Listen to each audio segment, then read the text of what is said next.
Good day mga bossing. Ito nga pala yung pyesa na pinalitan natin galing kay bossing na barista dito sa coffee shop. Ngayon, napansin din kasi natin na putol na yung mga clip.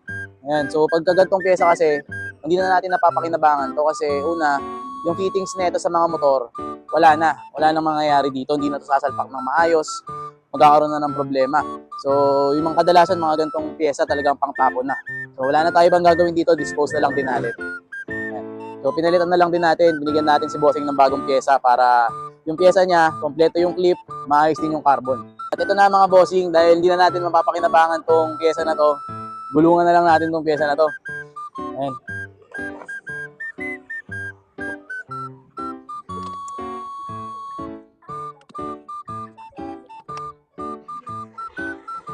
Ayan, nasagasaan na natin yung pyesa kasi hindi na rin natin mapapakinabangan to.